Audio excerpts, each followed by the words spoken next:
What is up, wrestling fans? Welcome to episode number 406 of the Smark Out Moment Smack Talk podcast, Hot Tags of the Week, where we will be breaking down some of the current events, the rumors, the news, the gossip, and everything else that went down in the world of professional wrestling over the past few days. We are the usual suspects. I am your host, Tony Mango, and joining me is Robert DeFelice. How are we doing tonight, Tony? I'm doing. How you doing? I'm doing as well. But what are we doing? We're talking.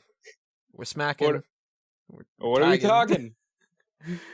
Tagging some hots, whatever those. I don't know where this is going. I'd much rather tag some hots than tag some colds, I gotta tell you. Yeah, one of them's a little weak. The other one, sizzling.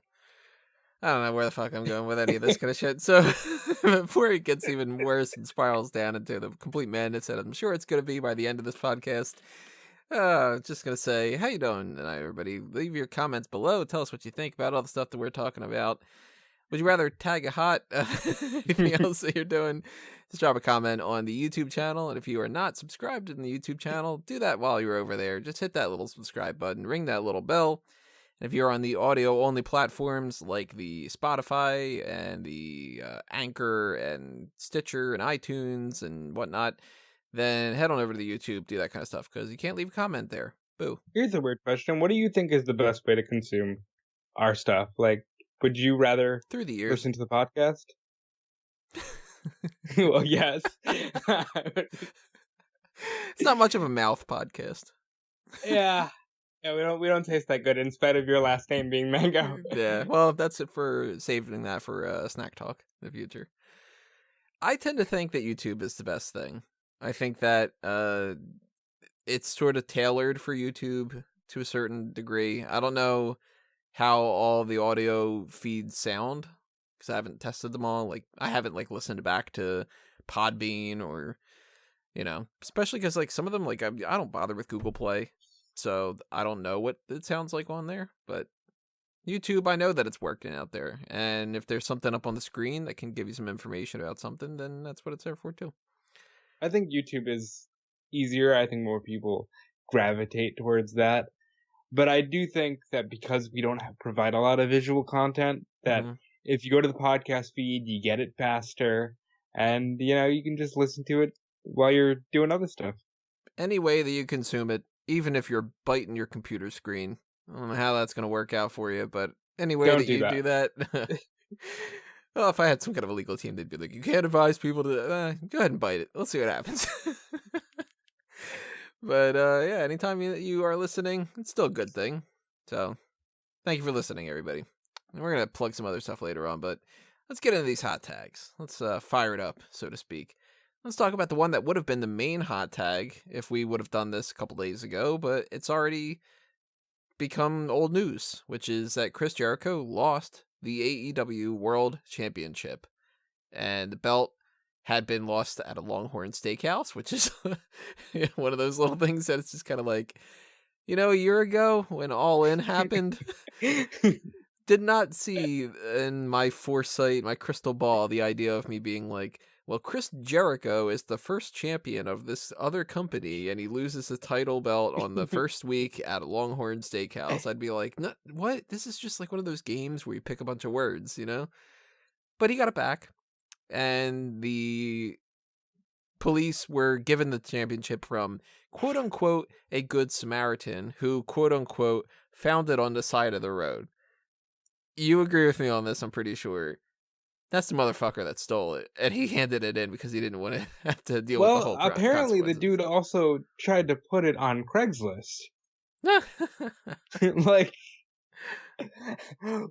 this dude put the thing on Craigslist because he's like, I don't really watch that stuff, but I thought somebody might want it or somebody might know how it was lost.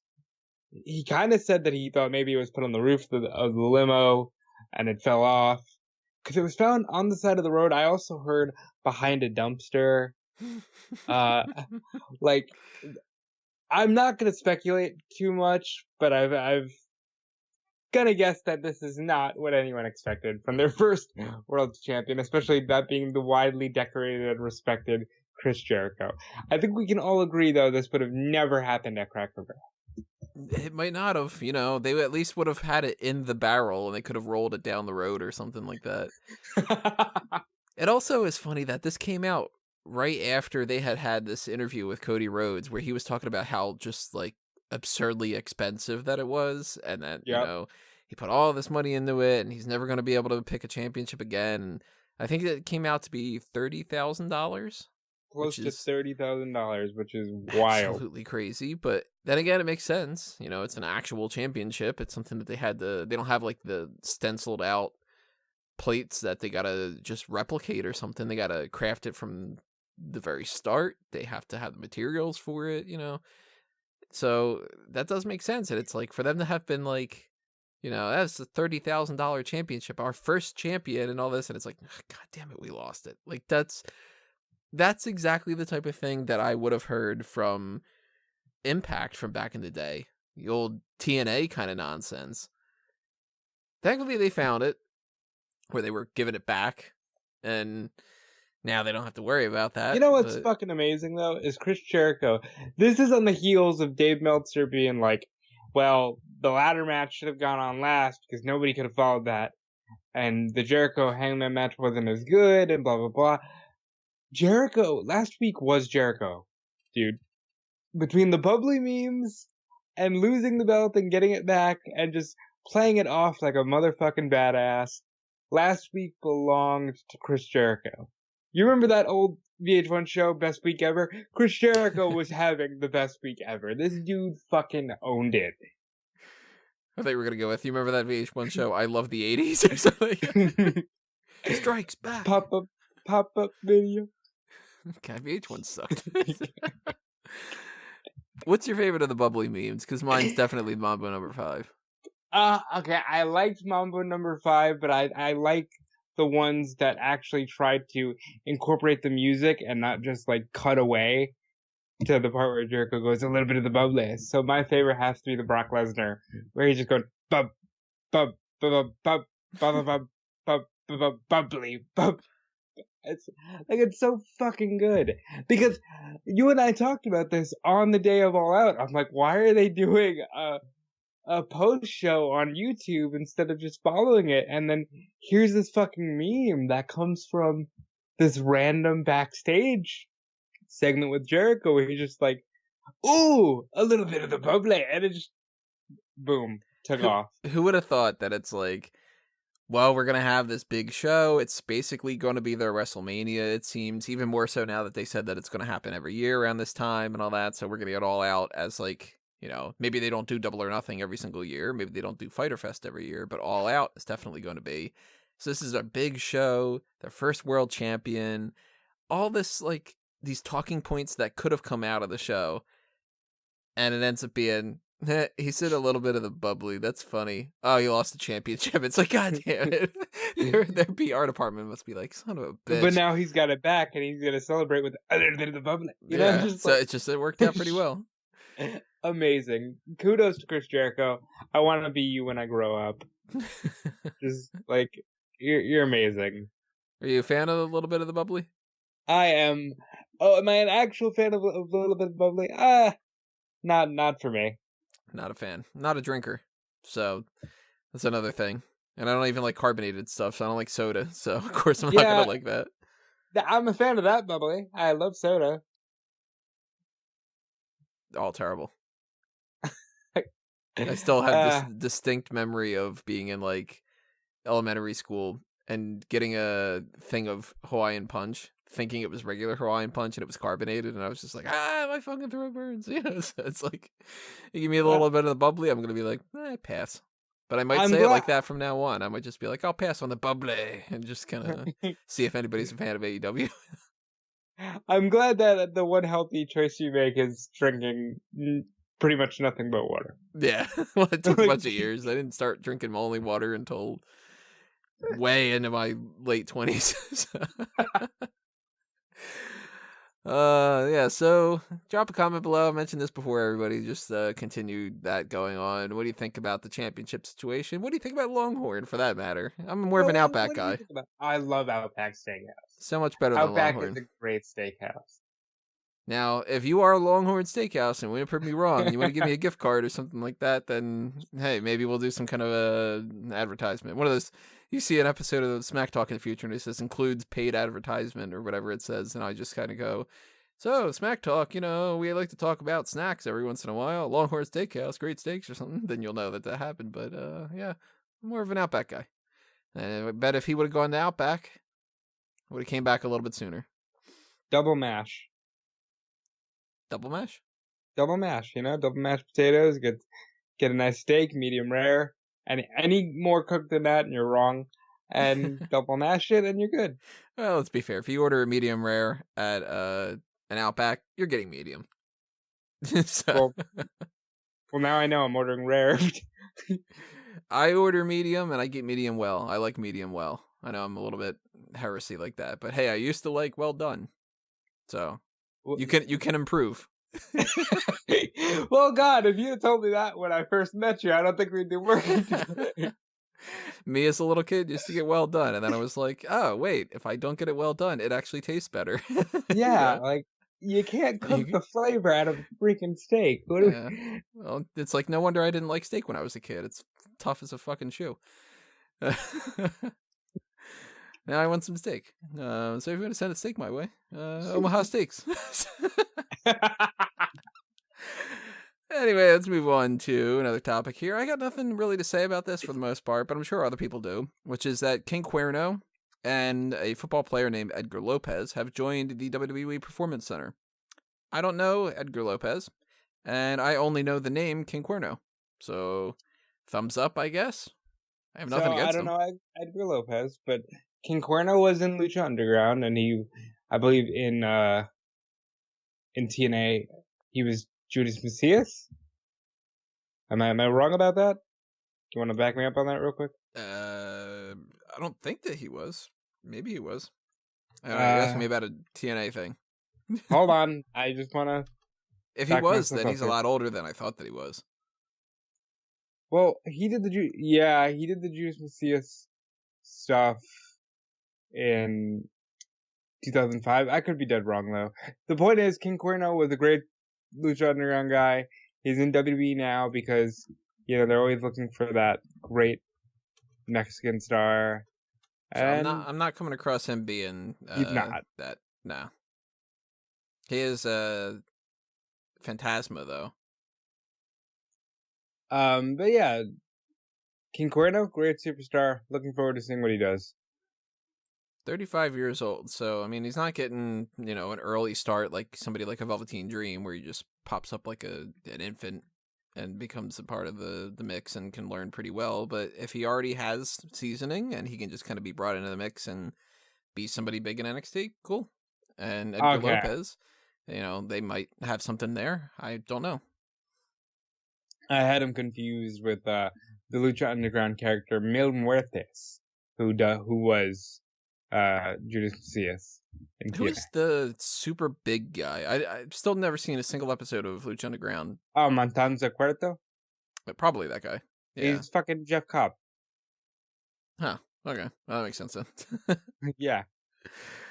Yeah, so if anybody has any ideas of, Edgar Lopez is this really great football player or something like that, drop a comment below. We're completely in the dark about him. Speaking of sports relating to wrestling, Enos Cantor won the 24/7 title tonight on Monday Night Raw. What'd you think about that? On Main Event, he won. So that's the first thing that's happened on Main Event in forever. Woo! It's like, there you go. That justifies that TV show existing. But that's so weird to me that they chose to do it on Main Event. But you know what? I'm cool with it. Yeah, it's weird that they didn't do that just as like a spot on Monday Night Raw. Well, I'm cool with it. Yeah, it's a gimmick title. They do gimmicks. Gimmicks are fun. Hey, how are we going to preview the 24/7 title when it comes to Clash of Champions? 24/7 titles on the line. What do you think's going to happen? That's basically what it's going to be. Good. Yeah, there's no defined match. So, I mean, that's really how it's going to go down. It's just going to be some backstage segments and stuff. Unless they actually, do one of those random things where they're like, this is going to be, an actual match that's going to happen. But I doubt it. But speaking of titles, let's move to this thing. there is some more rumblings, and we've heard this before, but now it's popping up again. This is from Belt Fan Dan, that they might have a mid-card title coming soon to NXT UK. And two of the names that are being shopped around as possibly the ones that they're going to go with are the European Championship and the Eurocontinental Championship. I fucking hope they go with the Eurocontinental Championship. What a silly name for that. I actually like that better too, and maybe it's partially because I hate that European Championship design. I'll admit that. I don't know why. It's just not good. It reminds me of the NWA belt, which I think is one of like the grossest looking belts, and everybody's like, "Oh my god, heresy!" That's like the classic thing. Classic doesn't mean good. If that was the case, I'd watch Casablanca 100 times instead of Terminator. You don't like the 10 pounds of gold? No, not a fan. I think it looks like a not a custom shape, but like a default custom shape that somebody has in like their regular settings on Microsoft Word from 20 years ago. It's all just right, like, that's fair. That's fair. I don't like that. I like designs of championships that are less of the rounder type, which is funny enough because it's like my favorite one's the Winged Eagle, but you know, whatever. I like the ones that look like they're not something that you could just do in like paint. Huh. Now, with the European Championship, if they do that, there's no telling that they would have that be the same design. They could always do something completely different. But with this Eurocontinental thing, it's so ridiculous that I actually like it. It's too ridiculous. I'm sorry. The name, that's what Kurt Angle used to call himself when he was the European and Intercontinental champions. I mean, I still harp on this idea that they'll never do, but if I were in charge of WWE, I would change it to this. I still think that you don't have an Intercontinental champion and a United States champion. I feel like that's just weird. And the Intercontinental champion should be like the side plates should change, and like, you know, there's lots of things that I would change and stuff like that. But if you're gonna go with a mid-card title in NXT UK, we talked about this before actually, and we had some different ideas and stuff. I think Callum had brought up the idea of the British Rounds Championship, and now we know that they're doing a British Rounds match throughout these tapings and stuff. They already did one. It's Ono against Sid Scala. Fuck yeah. So if that catches on, maybe that's what they're going to go with, the British Rounds Championship. And then it's like all those matches are contested in the British Rounds rules. But then that kind of feels like the type of thing to me that shoehorns that. Because what if you wanted to do a British Rounds match without that championship on the line? Kind of the way that we always talk about like Hell in a Cell. It sucks that happens that same time every year. If you want to do Hell in a Cell before that, you're just kind of repeating the gimmick and everything. So I like a more standardized name that doesn't define like gimmick behind it. But it's weird because NXT UK is not just the United Kingdom, and you've got the United Kingdom champion residing over Germany and Australia and Russia, and it's just strange to me. So I almost kind of feel like no matter what they name this, it's not going to make sense. Well, I think it'll kind of be... Remember the FCW 15? Where like a medal? And it was just competed under the kind of Iron Man rules. I think they can do that with the British Rounds and kind of make that its own unique thing. I don't know if this is even going to manifest either. That's another thing. And I kind of feel like it's not. Because, hey, we had heard about Cruiserweight Tag Team titles. That never happened. I bet you they were made. Maybe. Or maybe they were even at least just like, they started working on a design or something like that. If that one that leaked out, if that was true, then, you know, maybe. But it's weird to me if they were to have made championships without actually doing it.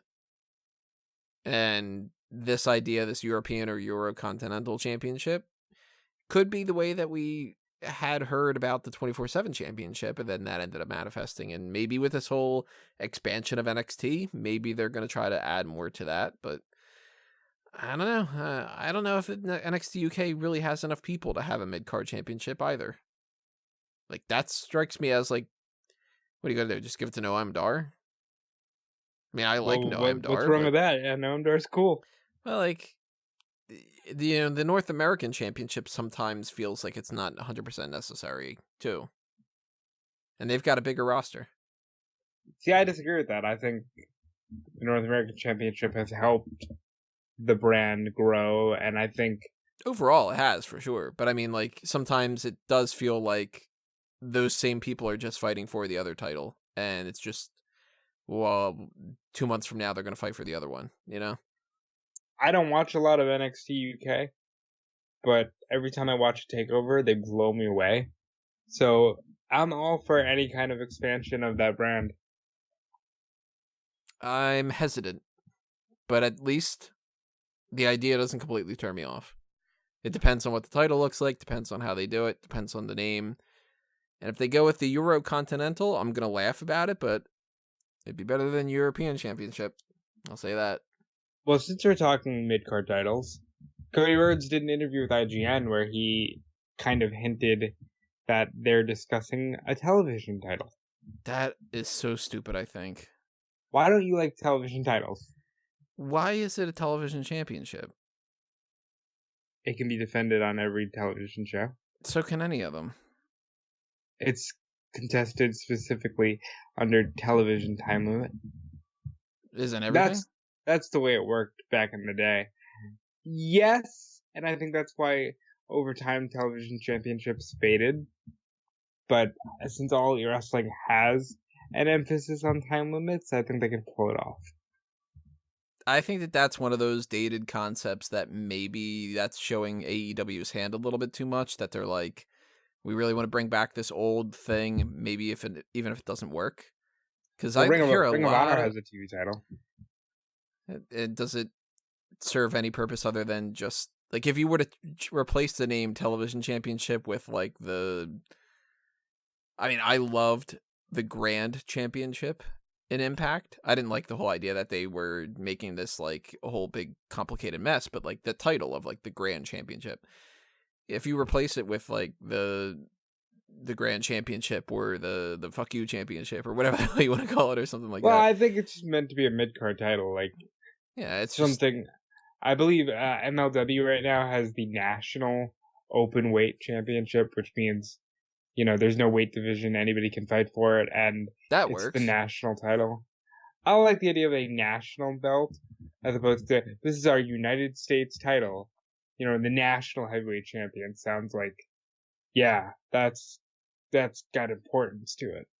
I've never liked the championships being based off of locations, because to me, why is the North American Championship only contested in NXT and Pete Dunne from the UK can fight for it? And that's just kind of like, well, then it's not a North American title. You're fighting overseas for it, and people from other countries are fighting for it. So it's just a belt. And it's like, you might as well call it the Belt Championship. And I like when it's more names that are just sort of like the WWE Championship. You're the champion of all in WWE. And the Raw Women's Championship. You're the champion of all the women on Raw. And a SmackDown person shouldn't be able to fight for it. Then you get the wild card rule and fucks it all up. But, like, you know what I mean? Like, if it's got nothing that defines what it is, then it could be anything. The 24/7 championship is a 24/7 championship because it's 24/7. So it kind of has to be like that. But tag teams are tag teams. And if you make it the trios tag team title, you need to have 3 people. But if it's just the tag team championship, it could be 2, 3, 5. Like, there's flexibility behind that. Television title to me, it's just like, well, you're not going to ever make it to where it can't change on a house show so that it's not just for the TV. And if it's just for the TV, then it's not only on the TV. It'll be contested on the pay-per-views, which means it's not just TV. And well, it's a broadcast championship. It should be called the Broadcast Championship then, you know what I mean? Like, I don't like that name. No, I hate the name, but like that's, the definition of it kind of gets all messed up. Why don't you call it the Longhorn Championship? Maybe they'll lose. I don't like the idea How about of television championship. the American Heavyweight Championship? I think that if they go with a mid-card champion, it needs to be some kind of a play off the Elite thing. I mean, this sounds kind of stupid to me, so don't stick with this as being like the one and only idea, but like the Elite champion is like, oh, okay. Yeah, you're going with like thumbs up, good person, platinum championship, something like that. You know what I mean? Like, yeah, I think there's room for improvement. They're gonna be like, you know what? AEW Eurocontinental Championship. Fuck. They could do it. Never seen weirder things in the past. Well, we're talking to other companies. Let's talk about this whole situation going on with Impact right now. Anthem, the overseers of the Impact brand, have acquired a majority interest in AXS TV and HDNet. And they're going to be bringing on Steve Harvey as a joint investor. He's going to have a seat on the board. That's so wild. Specifically, his title is Strategic Planner. Some of these titles, when they, Triple H was joking about the executive vice president thing or something like that, but it's like, you just make up so much random shit when it comes to this and be like, okay, well, I host a YouTube show. I'm going to be calling myself like head of development for planning strategies in developmental strategies commercial streaming platforms. If you like, so what do you do? I say what's what my opinion is on the thing. It's like, what's Steve Harvey going to do? Is he going to go, yeah, I like that show idea? Oh, come on, that's it. Just say he's a fucking producer. It's just producer. That's all you're doing. I think that's very. It's interesting to me that Steve Harvey is being paired with Anthem. I think it's extra money, which is good because there's been rumors percolating that they're not paying the merchandise money, the merchandise royalties. That's not getting paid on time. I think this is better for all involved. I don't care what anyone fucking says. Yes, Impact will survive a nuclear holocaust, but this is so much better than pretending that the Pursuit channel and Twitch is meaningful. Because it's not. No, it isn't. The Pursuit channel is not even built around that kind of a concept. It's supposed to be an outdoor thing. And for God's sake, Tony, did I mention Twitch? The fucking gaming streaming platform? Really? Like, this is the company that had Hulk Hogan and Ric Flair and AJ Styles and Rob Van Dam, and I don't care what you say, but you didn't get rid of that name, you didn't get rid of that lineage. They need to do better. They need to be better. And AXS TV is not the USA Network, and it's not Fox, but it's still a step in the right direction. And if they have a controlling share in that, then at the very, very least, they're not going to run into that issue where they're going to have to bounce between different networks anymore.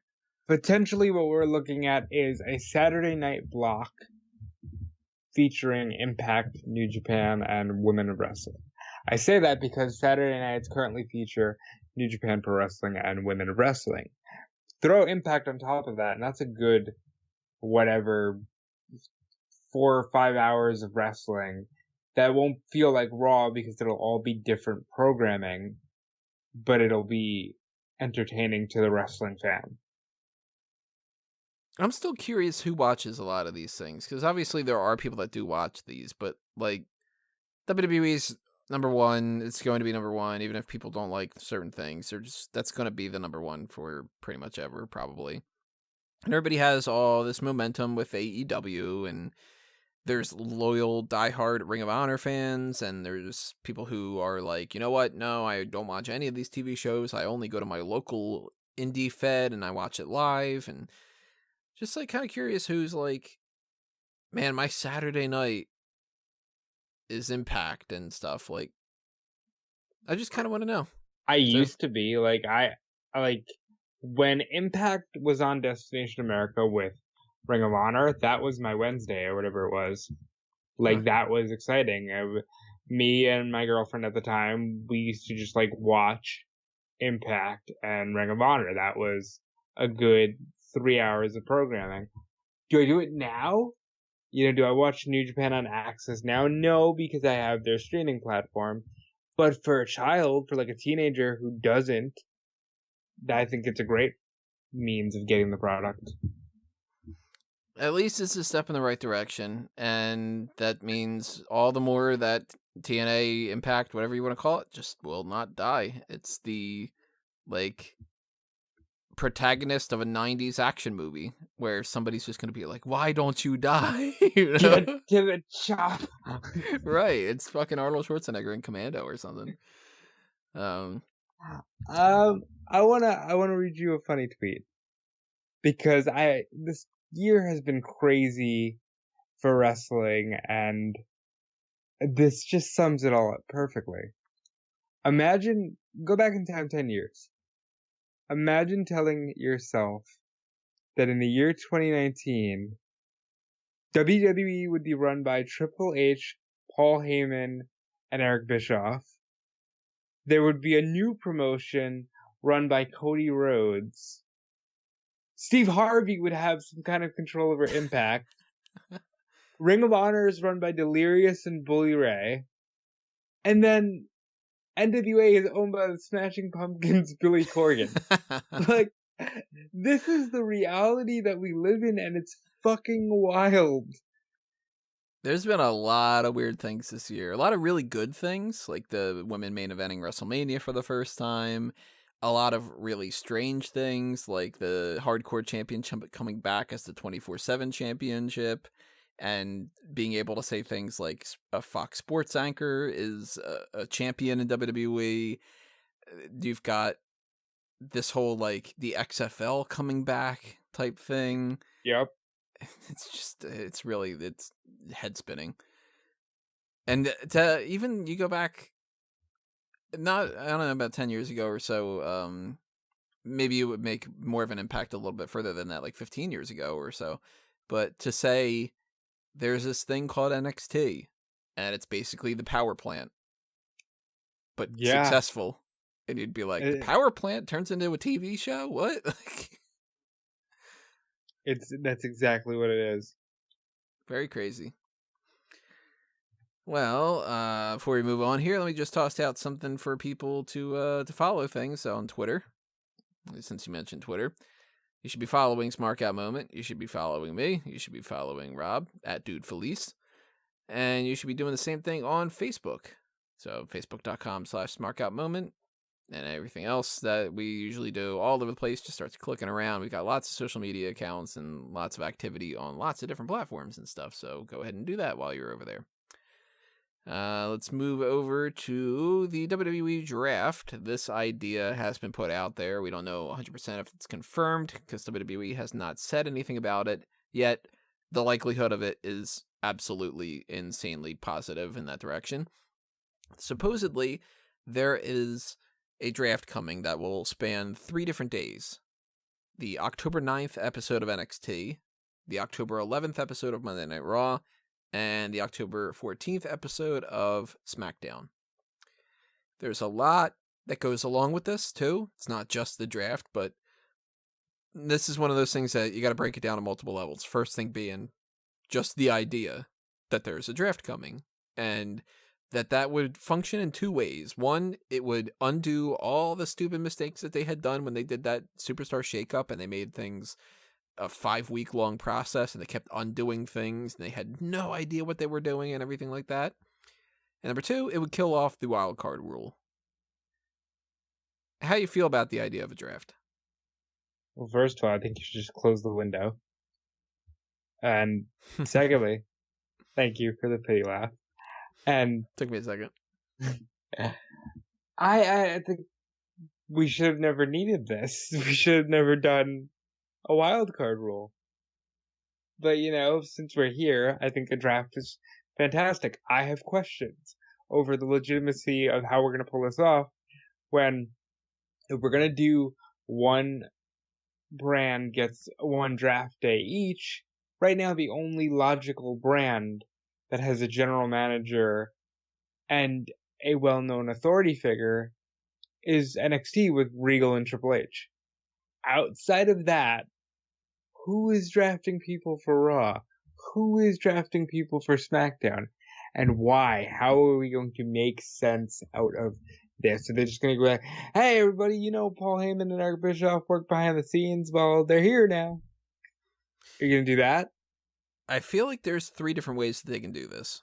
Because one of the reports that we had heard for actually quite a while now, it's not just with this package, it came with things months ago, was that somebody had shown Vince McMahon the NFL draft, and he was just kind of like, oh, fuck, this is how you do a draft? Which is like, what? What do you mean? Yeah, it's like, what, a draft is a draft. Huh, yeah, that's crazy. Especially since you used to do it in WWE.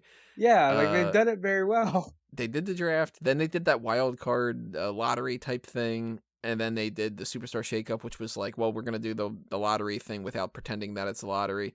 But we did the draft back with the second brand split. So it's like they did it 3 years ago. Like they should know that that's how they do things.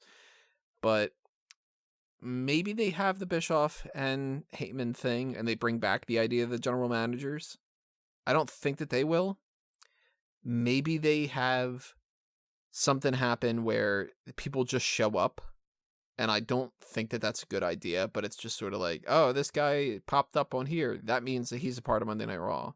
This girl's on SmackDown now because she showed up on SmackDown. I think that's the lamest way to do things. So instead, what I think that they might do, I am basing this on absolutely nothing other than speculation. I could see a scenario where when the commentary teams change, because we're hearing about that too, and we'll get into that in a minute, that there's a representative. And so to speak, let's just say these are the 3 names that are chosen as like the representatives. A little bit kind of like the anonymous Raw GM, where Michael Cole for Monday Night Raw can come out there and say, I want to introduce you one of the newest drafts for Monday Night Raw, Cedric Alexander, or something like that. And it can kind of act as if like somebody's going up there to represent the team. Kind of, you know what I mean? How like, I don't watch the NFL, so I'm not super familiar with like who exactly does what, but an NFL team's got more than one person. So they need somebody to go up there and say, on behalf of the Philadelphia Eagles, we are going to draft so-and-so. And everybody goes, oh my God, and they hand him a hat and, all that kind of bullshit. But that's what happens. I really hope that they hand Cedric Alexander a hat. Everybody just gets a hat. Doesn't even necessarily have to be a Monday Night Raw hat. They just get a hat. It's like, why do I have this Roman Reigns hat on? Fuck it, get a hat. I think that that's how they could do that. And to kind of coincide with that, there are stories that Renee Young might be leaving the commentary table because she might be to the point where they're like, she's not really getting all that much better. But she is great for things like these other shows, like the pre-show panels and stuff like that. So if they incorporate her into the FS1 show and they really make that seem like that's something big, then they got to switch up the commentary teams. And there's another thing about Corey Graves might not be on 2 shows anymore because they want to keep that separate as well. So to coincide with that and talk about these different topics, and we still have more to unpack too, that's the thing. What do you think about the idea of Renee Young, Corey Graves, and the whole representation through the commentary team kind of angle? I don't think it works with anybody but Michael Cole, because people will buy Michael Cole in that kind of a role. I think you just need to acknowledge general managers again and just don't have fucking dickhead heel general managers. Like, it's not that hard to have an unbiased authority figure. Put Foley out there. Put Teddy Long back out there. Put put Paul Heyman in an unbiased role. Have Bischoff draft Lesnar to SmackDown so Heyman can be a dick over there, but put him in an unbiased role as the authority figure of Raw. I don't see it as that hard, you know?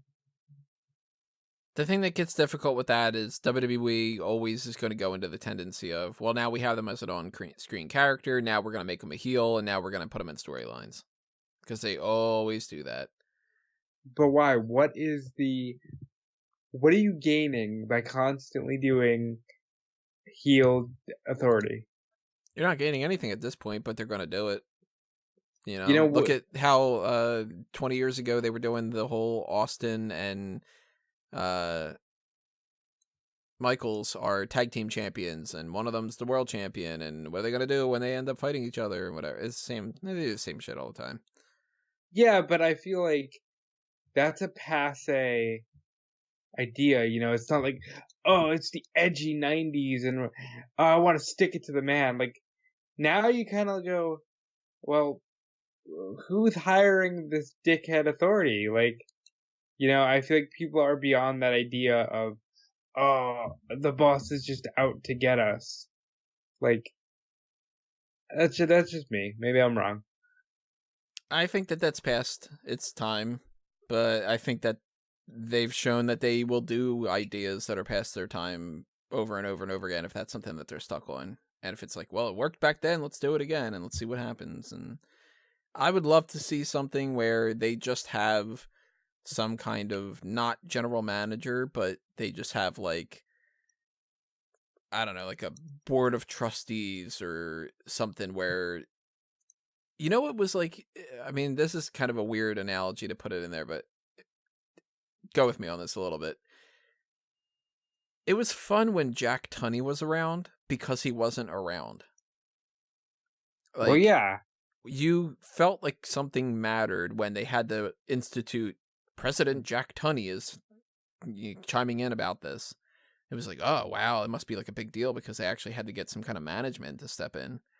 And the more that we step away from the general managers and stuff, the more that would feel special. So you can get around it and just say, like, these people are on Raw, these people are on SmackDown, and all this other kind of stuff. And somebody like a William Regal, who's built into the fabric of NXT, he can actually be the one that says, like, I want this person and all that. But that's also if they bother to do a draft that includes NXT, because I don't think that that's necessarily even happening. Yeah, I don't think that's happening either. I think that NXT's just getting people.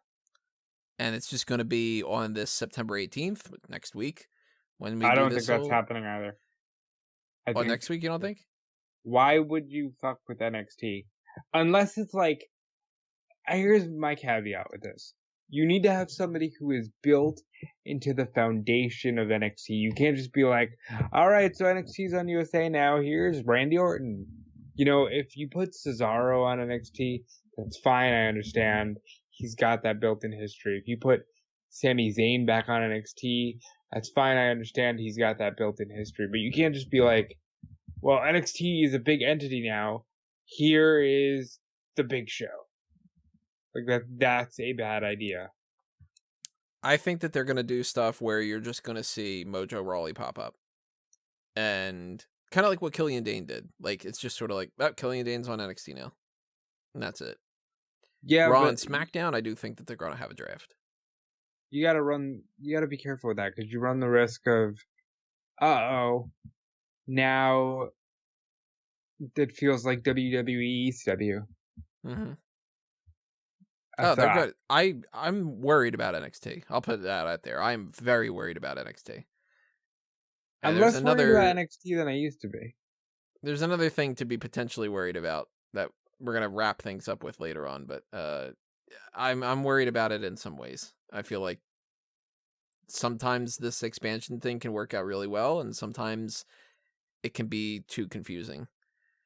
And even with the commentary team, like we were talking about the idea of like switching up the commentary teams, like we know that Mauro Ranallo has said that he's planning on sticking around with NXT, but who's to say that Fox doesn't say, you know what, we really fucking like Mauro Ranallo, can we put him back on SmackDown? And he would probably he'd probably turn that down because of the travel, and I think he likes NXT because it's stationary.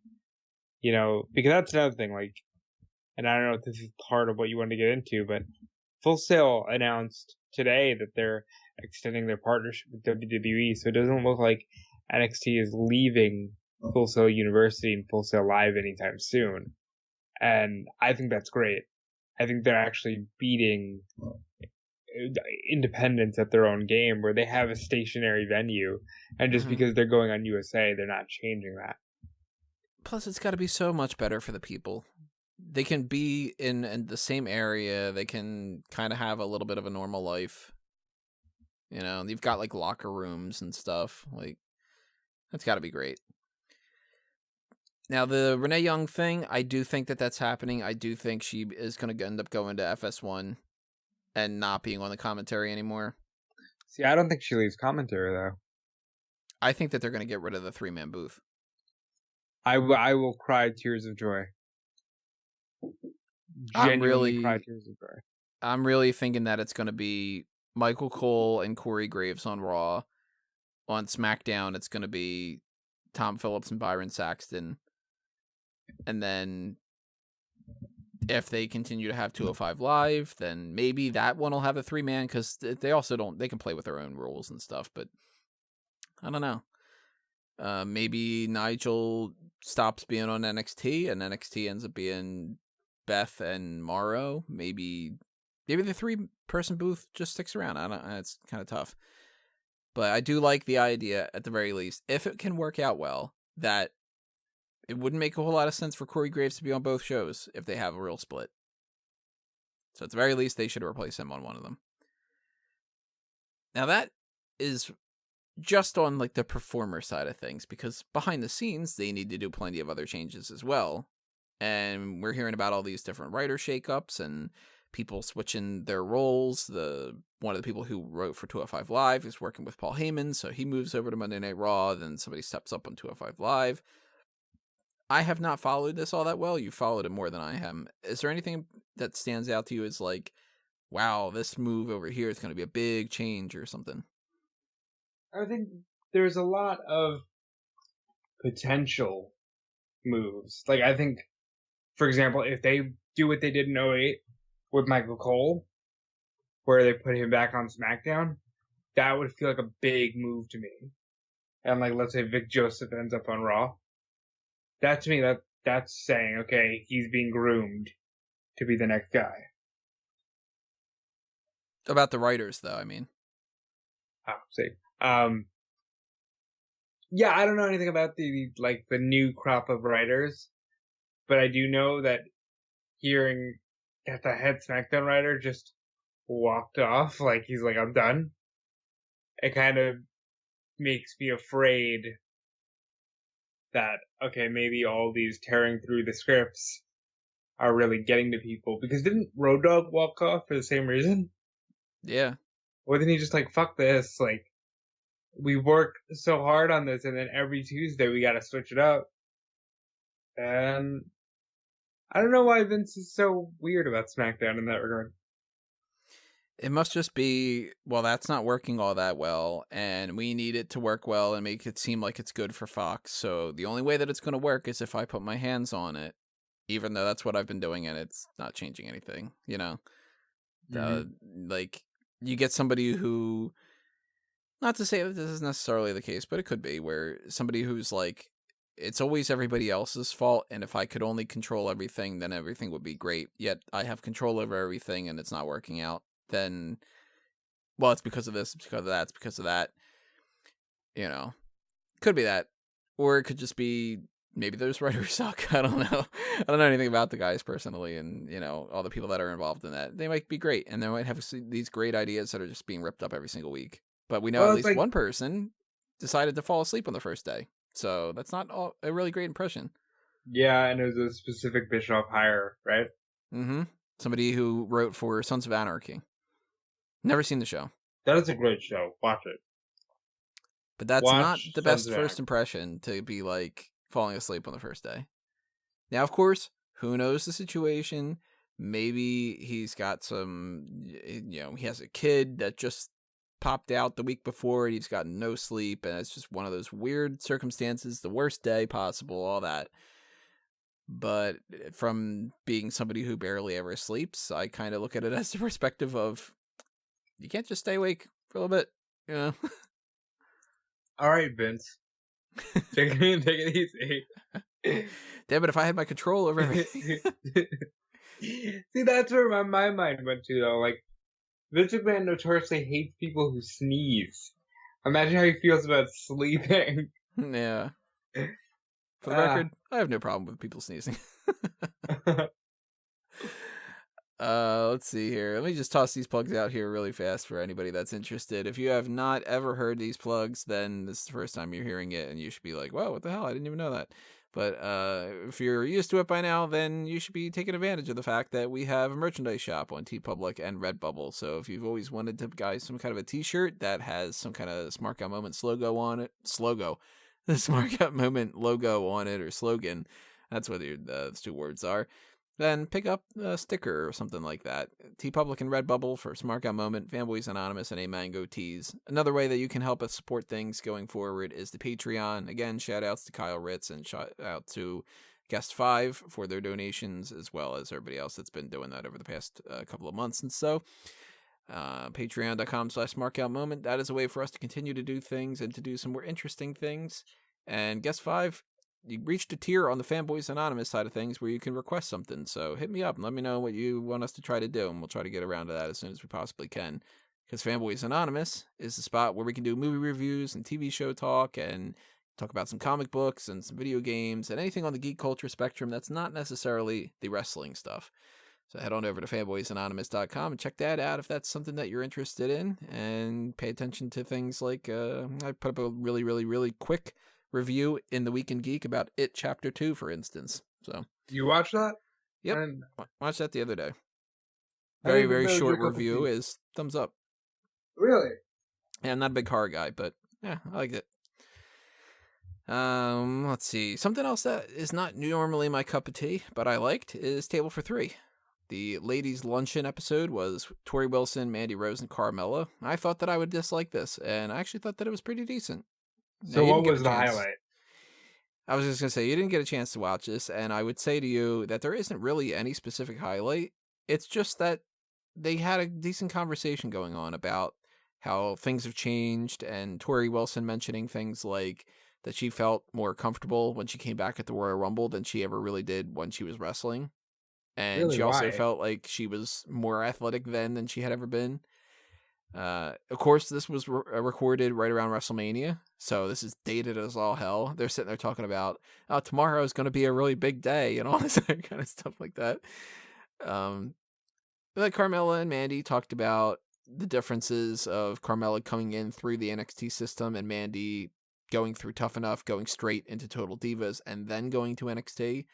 They mentioned how the SmackDown roster at the time, at the very least around WrestleMania, that was a super chill environment, that nobody dislikes each other. And it's just kind of one of those episodes where there's no big like reveals and some hilarious stories, but it was good background material. Is it weird that I get annoyed when wrestlers now are like, oh man, everybody loves you? Because it's just like, it's weird to me, because I grew up hearing these stories about, Sean and Brett are pulling each ot's hair. X-Pac to get a dump on, sandwich. X-Pac took a dump inside a Sonny's chicken. It's just fucking weird things. And now you just hear everybody be like, yeah, we all love each other. I'm like, but do you really though? But do you really? Maybe it's just like we all love each other so much and stuff, but they're the ones that are eating the shit sandwiches and they don't even know it. It could be. Let's see. I have one more hot tag. Worlds Collide.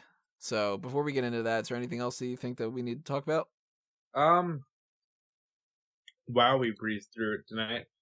Let me just do a quick once over, because Raw was good for Madison Square Garden. I didn't feel like it was a must talk about or anything. Nah, and we're gonna get into some of that talk a little bit with the Clash of Champions, of course. We're gonna do our predictions later on this week. Yeah, so there's nothing to really talk about except for this. Oh, Ric Flair. Oh, that's right, Ric Flair. Yeah, Ric Flair is taking umbrage to the whole idea that Becky Lynch is calling herself the man. Took him a couple of months, and now he's saying that he deserves a bunch of royalties, and supposedly that is creating issues between he and Charlotte. And there's people in WWE that are saying like, oh, you know, this is Rick. He does this kind of stuff, and it'll Apparently, blow over at some even point. Hunter We'll get some like money. unfollowed him. Oh wow, I didn't hear about that. Yeah, I'm like, I wanted to talk to you about this off the air because it just Ric Flair. It's fucking weird, dude. And Ric Flair is clearly somebody who is only revered because he comes from a different time. Do you know what I mean by that? Like, if you look at everything that this man stands for, and the whole king of swag, originator of swag, Ric Flair drip, put that as a young man, put Ric Flair as a young man in today's society, And he's Leo Rush. and he's fucking eaten alive. But because, like, he owned swag back in the day, like, everybody's like, oh, he's a fucking icon. But that, in actuality, like, this dude, I love him to death, would be honored to meet him, but he's super toxic. Am I wrong? Well, there's reports coming out of people saying that exact same thing. People, you know, that whole, like, the take it with a grain of salt, dirt sheet kind of, you know, a source in WWE says, which is always like, well, that could be completely true, or it could be the easiest utter bullshit to just make up. You never really know. But I'd read some things before, people saying, like, well, there's people in WWE that are going, like, well, that's Rick, and this will blow over at some point. We'll give him a little bit of spare change, and then he'll shut the fuck up, and the next thing will come around, and it'll happen again, and it seems like people that like drama create drama when there isn't drama to surround their lives. And it's kind of interesting that certain people's names keep popping up over and over and over again. Like Hulk Hogan being one of them. Every couple of months, there's something going on with something. And that seems to be the case for decades. And it seems like that's the same thing with Ric Flair. Now, Ric Flair will have, like, he's got some kind of an issue with this thing going on. He has, like, strained relationship with WWE, but they absolutely love him. So everything is like, you know, it's kind of like that family member that you're just kind of like, I don't want to fucking see them at Thanksgiving. And then you see him at Christmas and you're like, oh man, I missed that guy. Oh man, like, it's Uncle Rick. Right. We love him. He's so wild, and you don't want to be around that all the time, but you love him to death. Right. Yeah. And eventually, obviously, when he passes away, if he does, because Ric Flair's like, you know, he survived like a million different things that a lot of people would not have made it out of. Ric Flair and Impact Wrestling have the same, you know, tolerance for life. They bathed in the same Lazarus pit while they were there. That's what happened. And that must be what it is. Yeah, you know, they have comic book rebound kind of thing, the revolving door of death. And when he does eventually pass away, it's going to be all the good stories. And that's it. It's just going to be perfect angel kind of thing and stuff like that. Right now, they're in a position where it's like, hey, Rick, fuck you. We don't want to give you the money. And I can see an argument for his case. Like, he kind of... Well, it's a tough thing, because it's like trademark and copyright and all that. It's an absurd legality situation.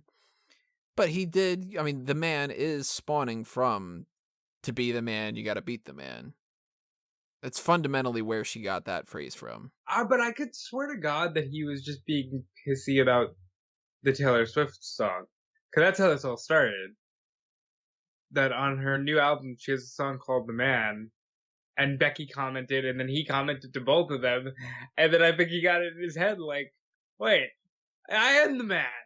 That's probably what happened, yeah.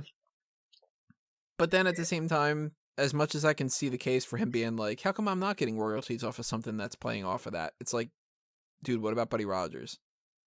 Yeah, and that's where everybody goes, but like, and I don't know how much I want to say here. This seems like such a bigger problem to me. Do you know what I mean? But this seems like Ric Flair. Like, it's not that Ric Flair's really upset about that. It's that he's trying to fill a different Yeah. void.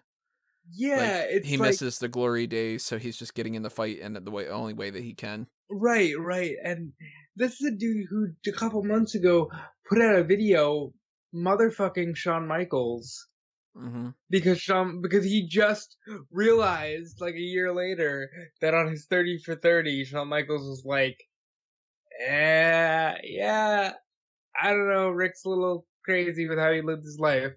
And he's like, who do you think you are? I talk to God. Like, this is an actual thing he said. I was in a coma for so long and I talked to God, and who are you to judge me? It's like, bro. And then it turns around and it's like, oh, there's only love, and I'm Yeah, sorry for doing it. It's like I, I just don't know how to feel about this because, honest to God, I feel like there's certain things that I feel comfortable saying wouldn't happen in today's day and age. For example, the Benoit thing would have never happened with today's focus on CTE and the brain damage culture, kind of. Same thing with Flair. Ric Flair and his insecurities and mental shortcomings, let's say, would not have been glorified and praised years ago, like they were years ago. If this was happening today, he would be somebody who a lot of people would be rallying, get some help. You know what I mean? And mm-hmm. it seems unfair that we're all supposed to just kind of look the other way when he's really not in an okay place. That happens with a lot of older people in general, even outside of the wrestling business. Like, how many times have you heard the story of somebody telling like a racist joke and then being like, well, they're old. Yeah, They're from a different generation. And it's like, that doesn't excuse it. But even that, I feel like this goes beyond that, because if you look through Flair's history, he's got a clear-cut battle with depression and battle with insecurities.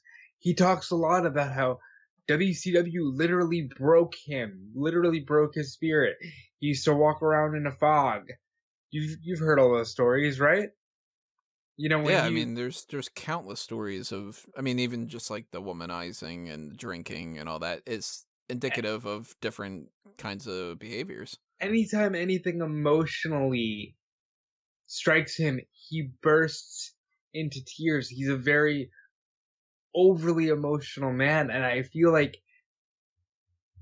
sorry because years ago that this would have been caught and dealt with in such a different way that just being like, oh fuck yeah, Rick is the man, this is so cool, we're all in the bar, he's taking his shirt off, like, and I'm not being, and I hope it doesn't come across this way where I'm being like a snowflake. I'm not. I'm just simply saying this is a guy who probably needed more help. This probably goes beyond partying and being, you know, with a bunch of women. This is a guy who has deep-rooted insecurity, and there's something missing that he's trying to find, and he's not going to find it by getting some extra royalties from the man merchandise. Yeah, and I mean, maybe he's trying to pay off debts. I've heard that too, like he owes the government or whatever. And maybe, but I also think it's more about, I have to be the man. I have to be in the spotlight. Yeah, you get bored after a while. So if you're not making news, then you make news. Remember his birthday from last year? Or was it this year? Where everybody surprised him and he was just complete in tears from the minute he walked through the door, just to see like how many people still care, because that probably eats away at him.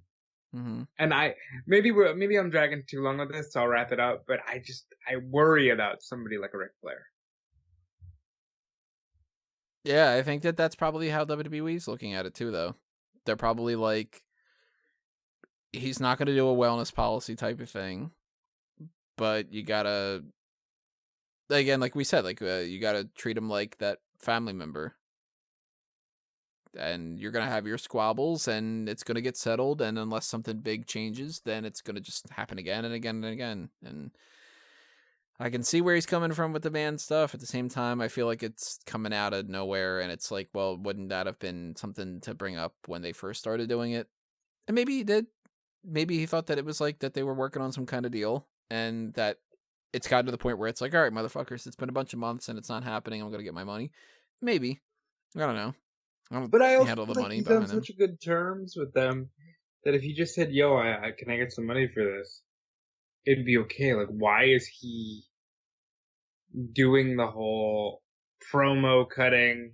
And this is ridiculous. Like, what are you doing? What are you doing that for? Yeah. Well, hopefully it gets settled. Hopefully it works out better for everybody. I love Ric Flair. Please don't take this as any other way. I love Ric Flair. I just worry. Run it with your websites, everybody. Robert D. Felice, quote. Listen, Ringside News, please do not misquote me. Love Ric Flair. Just want him to get help. No, they're just going to take your logo. Yeah, yeah. And they're going to take my words and slap their watermark on my words. It's funny because it's true. So last contact that we have here, Worlds Collide has been announced as taking place the day before Royal Rumble 2020. And normally this would just be like, oh, look at that, they're doing Worlds Collide again. They did 2 of them so far in the past this year, and kind of neat. However, that's when TakeOver Houston was supposed to happen. So that begs the question now, what the fuck is happening with TakeOver Houston? Is it going to be TakeOver Houston? Is it going to be TakeOver something else? Is it going to happen that weekend? When is it going to happen? Is it not going to happen at all? Is it going to happen at another time? What does this mean with TakeOver events? Because once they change one of those, it means that they're likely changing all of them. And the one that I thought was a chance that they would change would be the one before WrestleMania, because that needed an extra day for the Hall of Fame. Now, if they're just going to change the one with the Royal Rumble, this sets a precedent of, hey, you know what? We're no longer going to do TakeOver events starting 2020, coinciding with the big 4 pay-per-views, possibly. Well, I'm assuming they're keeping the NXT War Games. They're keeping War Games. And then that's going to be the last one for the year anyway. Every outlet got the same feedback from WWE spokespeople, and it basically said, this is not a mistake. We're doing Worlds Collide on the day before the Rumble. There will be a new TakeOver schedule released very soon. My fear is that they're going to try to turn every Big 4 weekend into 3 days. Friday will be TakeOver, which you can't do because SmackDown. So, like, it'll be a 4-day weekend then. What are you going to do on Thursday? Friday, you mean... No, because I was how going would you do the 3-day thing then? Do TakeOver on Friday, but then I just remembered, no. SmackDown. Mm-hmm. So, is it going to be a thing, and this is where you get tricky, where TakeOver just becomes on Wednesdays again? Or... I don't know if they can really do that. Well, why not? Because at that point, if they're doing that on a Wednesday, they either have to do it coinciding with the TV show, or they have to do it kind of like in place of the TV show. And that's in place. Well, the whole 2 weeks, for anybody that's not following the way that the TV shows work, the first 2 weeks of NXT is not going to be the way that it normally goes. And that's because there's 2 more episodes of Suits, I think it is. Which is ridiculous. That they need to do that and get that out of the way first. So they're going to do an hour of NXT on USA, and then the second hour is going to be on the WWE network. So that's going to be confusing. That's going to screw up all these kind of things. But they're like, well, we need to get it out ahead of time because we need to be first and all this other kind of stuff. So that's going to happen. And then it's going to go to 2 hours on USA. And that's one less reason to buy the WWE network. But I guess they think that it's worth it. And if they do TakeOver on Wednesday, then it's just an episode of NXT. You know? It's just a longer episode of NXT. And then if they have the time to do that on the USA Network, they have to make sure that they have that time scheduled well enough in advance that it's not going to get in the way of anything else. Or are they going to have commercials? Then it's a real pain in the ass for TakeOver, because then it's just a long episode of NXT for sure. And if they do it on the WWE Network, then they're going to have a 2-hour block of the TakeOver event airing on USA with commercials as part of a TakeOver thing that's also going to overlap before and afterward with the network. It's going to be way too impossible. So, well, Tony, the alternative, which was brought up to me by I will not say who, and I shared this with you already, we both said fucking no, was, well, they're just going to run every TakeOver opposite an All Elite show. They fucking better not, because it's not good for them. It's not going to kill off AEW. And if they're counter booking every little thing, then they can't structure their own plans, because they have to wait until AEW announces things. They should do, if they want to do this, which I still think it's petty as hell and it doesn't work out, and it's not going to be something that they want it to be. If they want to counter program AEW shows, they need to air the house shows. And it just needs to be that on Saturdays they do house shows. They're going to make a special out of it. And they're just, we were talking before about the idea of like calling it In Your House. Just, hey, by the way, WWE is doing In Your House, whatever. We're just going to have these things happen on there. And you can do it on a whim, because you're probably doing a house show match, not one match, but a house show circuit with Saturdays. And you can just go, just send the film crew and just, call it In Your House number 18 or whatever it is. But they can't do that with TakeOver, because they got to plan too many things. That's like announcing Payback and just being like, all right, well, it's going to happen sometime in March, April, or May. You can't do it. So instead, what I'm hoping, which I don't like this idea, but considering all the alternatives, I'm hoping that they either do TakeOver on Thursday, or that they do something where they just say, you know what, NXT is its own brand. We're not going to have that on with the big four events. So we're just going to have TakeOver happen at random times. The thing I don't like about that is that opens the door for the potential of them doing it opposite AEW, and I just do not want that. Yeah. I don't like that either. And for the matter, if anybody's wondering if it's AEW and an NXT show, we will split it. It's going to be hard to do that kind of thing, because if they're running at the same time, it's going to be impossible to watch both live. And then, then you can see a lot of things changing on Smark at Moment. Because I can't literally clone myself. If I could have done that, I would have done that a long, long time ago, and I would have gotten a lot more shit done.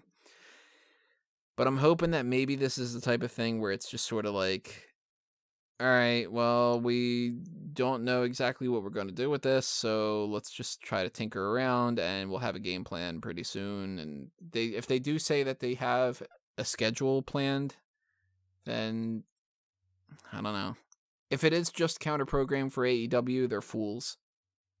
And I, to be clear, I don't think that's what it is. But that idea was mentioned to me, and I'm just like, it's so asinine that I want to talk about it, because it's like, really? Is this? No, it's just not a good idea. No. Because, I mean, if you're in WWE's shoes, and you're rational, you gotta be thinking, no matter what, if we do a show at the same time as our competition, less people are going to watch our show. It's just going to happen.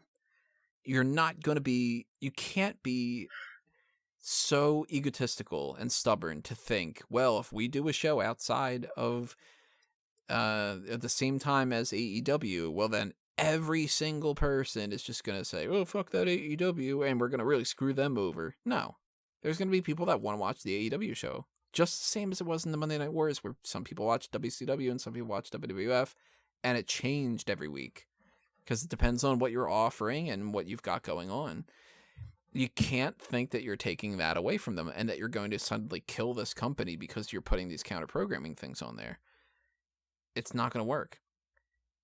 So why hurt NXT for the chance that you can slightly dwindle the AEW crowd when you can just do it at times that isn't that, and you can stay away from each other, and it doesn't hurt you if there's other competition, you know? And to be clear, I know a lot of people will say, well, why are you rushing to this conclusion that they're trying to kill off AEW? And we're not. We've seen enough to know that we want to cover all of our bases and say, if this is remotely the idea, it's not a good one.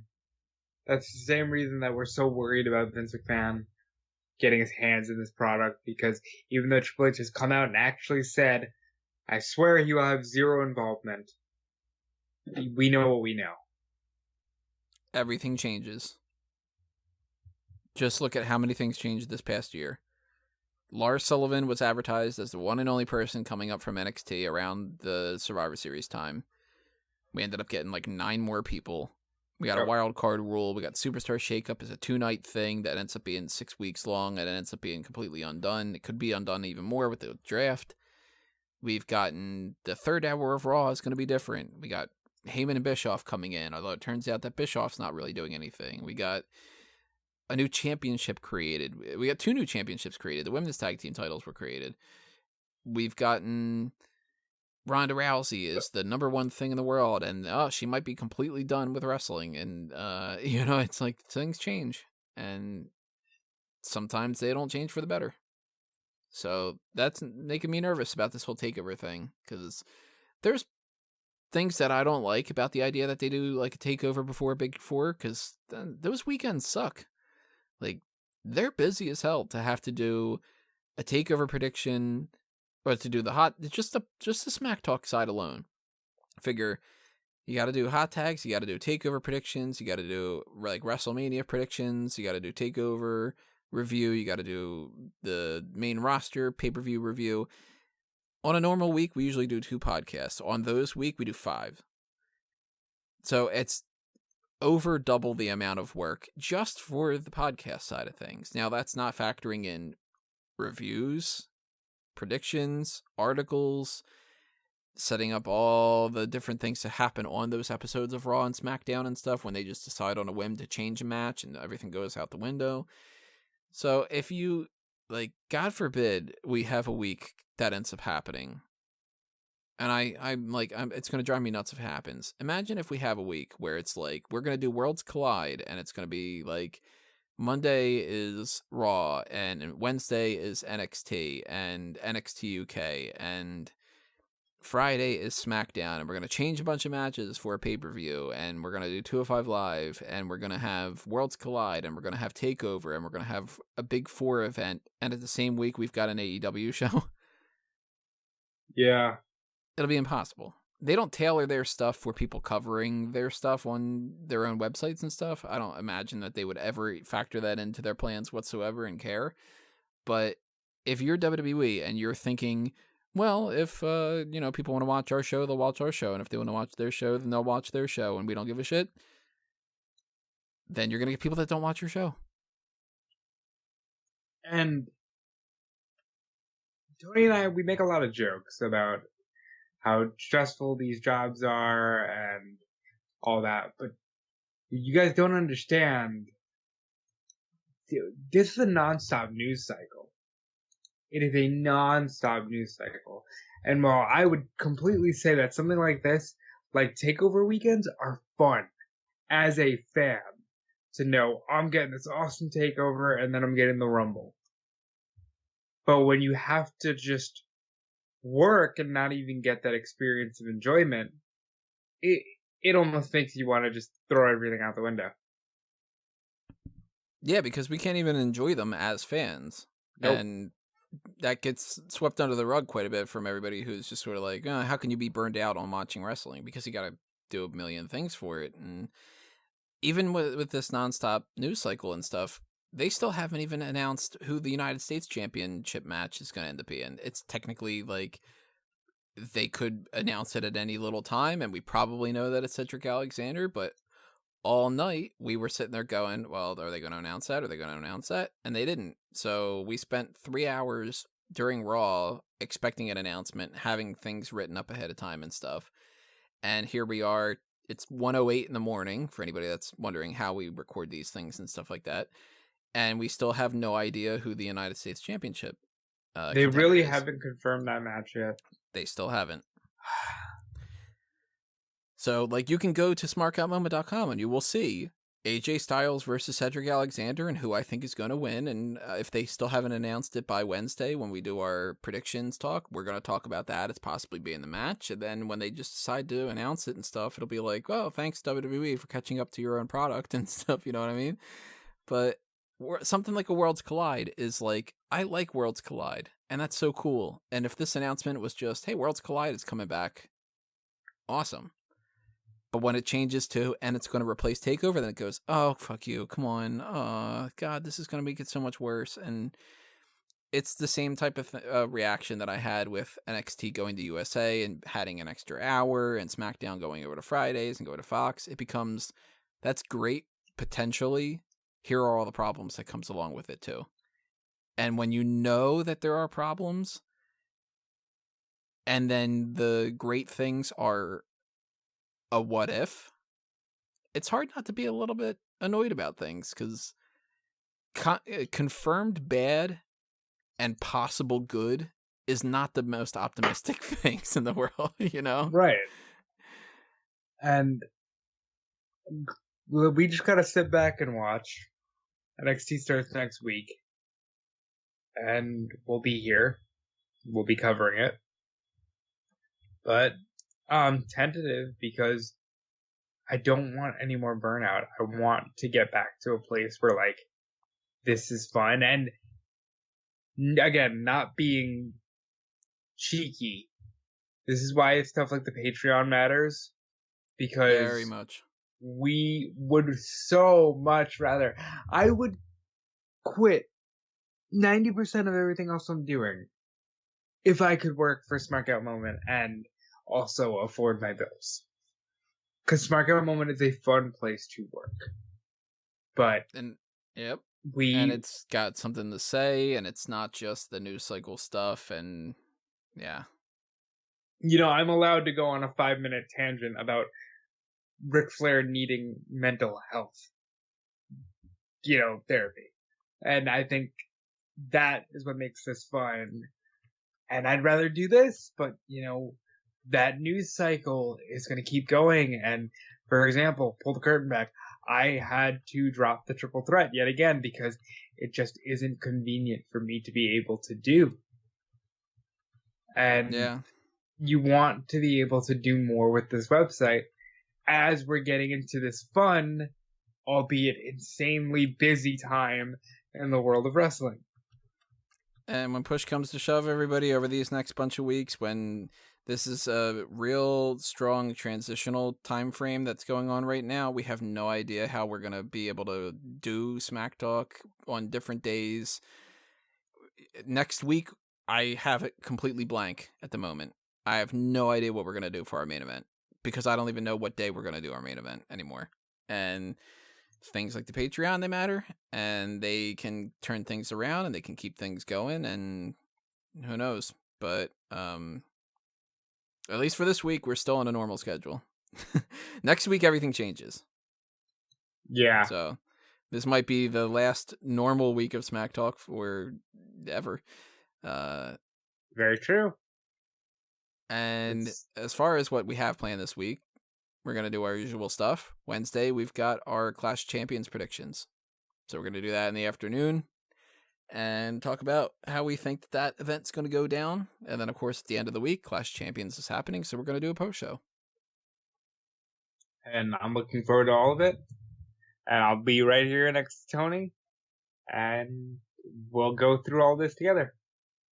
We're going to get through this, everybody. It's like we are, It sounds so like melodramatic of being like they announced Worlds Collide's coming back and We're the world's crumbling around us. Yeah, we're just like, okay, this is it. This is the thing that puts us over the edge.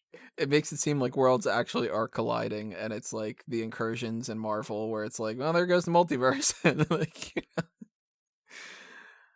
oh man, we'll see what happens. Obviously, everybody, we will take it one step at a time, and we will fill you in on anything that we can fill you in on and stuff, because that's the point of Smack Talk. We'll talk to you.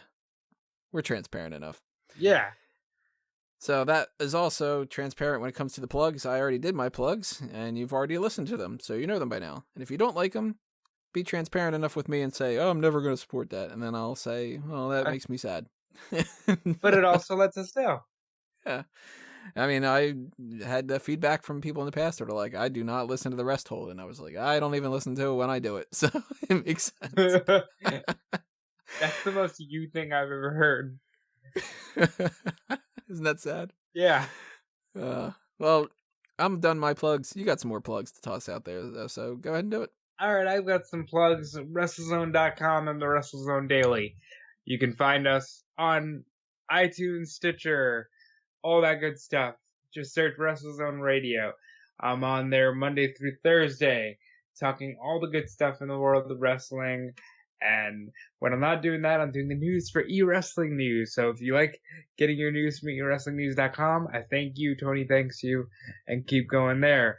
Fightful is my weekend destination, and this is such a fun team to be a part of, and you really feel like you're, as far as aggregates go, I feel like I've hit the peak, and it's just a really fun team, and Sean Ross Sapp is a great dude. And yeah, so check out Fightful as well. And if you don't know where to go, follow me on Twitter @DudeFelice. You can also hear me on 2001 Wrestling Odyssey, which is Smark Out Moments Retro Podcast, where we go back to another wild world in pro wrestling, 2001, where everything was crumbling and there was only one promotion. Now that seems like a freaking pipe dream when you consider all the stuff we cover now. But if you want to hear that, it's on this very feed, and that is hosted by the great Callum Wiggins. And that's it for me. I will turn the attention back to Tony. So you said peak aggregate, which made me go, man, I haven't watched an episode of Guts or Global Guts in a long time, because peak aggregate really makes me think of the Aggro Crag. And there you go. And we'll also be doing a watch along of Nick Arcade and I would fucking love to do that so much. Guest 5, if you put it out there, because you hit that tier, if you want us to watch they were about 20 something minutes a piece. If you want us to watch 3 episodes of Nick Arcade, or an episode of Nick Arcade, an episode of Legends of the Hidden Temple, and an episode of Global Guts or something like that, we'll take care of that, and we'll do that at some point. That'll be our break for sanity's sake. I like the rhyming there. Yeah, look at that. I'm rhyming. My subconscious is amazing and also a complete asshole. It's back to school time, so from somebody who has a teaching degree, go to sleep, everybody. You hypocrite. You. Pay attention to your teacher. They don't make enough money. That's true. And hit up their Patreon if they have one. Teachers this day, they probably have it. It's like, oh, I need to pay for school supplies, so patreon.com/Mrs. Feldman's class or something like that. Well, for Tony Mango and Mrs. Feldman, I'm Robert DeVlies, saying that this has been another Smark Out Moment. We'll catch you later, everybody. We are being counted out.